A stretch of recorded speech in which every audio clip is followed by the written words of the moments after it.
Hello বন্ধুরা, সবাইকে বলি শুভ দীপাবলি, অনেক অনেক শুভেচ্ছা। ছোটোদের ভালোবাসা, বড়দের প্রণাম। তো সেদিন ছিল কালী পুজো, 8টা দিয়ে এইখানে পুজো ছিল। তো আমি গেছিলাম, দেখছিলাম পুজো শুরু হয়ে গেছিলো।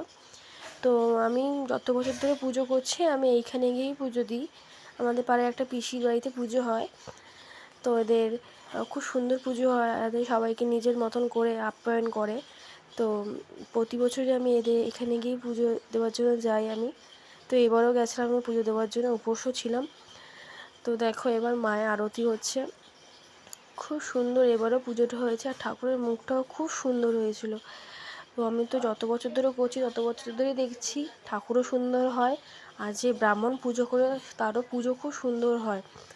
তো দেখো এখানে মায়ের আরতি হচ্ছে। তো আমাদের অঞ্জলি সব দেওয়া হয়ে গেছিলো, আমি অঞ্জলির ভিডিও করতে পারিনি, আমি একটুখানি ভিডিও করে নিলাম নিজের, তোমার সাথে শেয়ার করলাম আমি কীরকম সেরেছিলাম।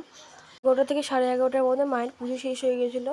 আর এখানে ঠাকুরমশাই মায়ের আরতি করছে, এরপর ঠাকুরমশাই যজ্ঞতেও বসবে। তো যজ্ঞের পর আবারও আরেকবার মায়ের আরতি করা হবে। ঠাকুরমশাই বলেছিল যেহেতু আর যজ্ঞের আগে যদি আরতি করা হয় তো যজ্ঞের পর আরেকবার আরতি করতে হবে।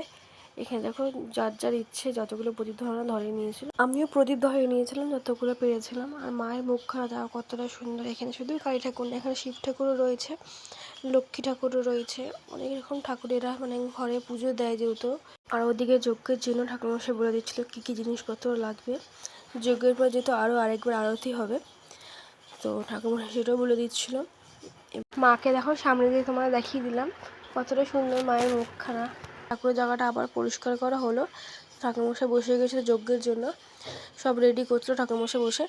তো যজ্ঞ আমাদের শুরু হয়ে গেছিলো এদিকে। খুব সুন্দর হয়েছিল পুজোটা, ঠাকুরমশাই খুব সুন্দর মন্ত্র পাঠ করছিল এবং যজ্ঞটা খুব সুন্দর করা হয়েছিল। যার মনে যেটা এসেছিলো মাকে চাইতে বলেছিল ঠাকুরমশাই, তো আমিও চেয়েছিলাম, আমার মনে যা ইচ্ছা ছিল। যাই হোক, ভিডিওটা এত দূরই থাক, এর বেশি বড় ভিডিওটা করলাম না। ভিডিওটা ভালো লাগলে একটা লাইক করো, আর কমেন্টে বলে ভিডিওটা কেমন লেগেছে।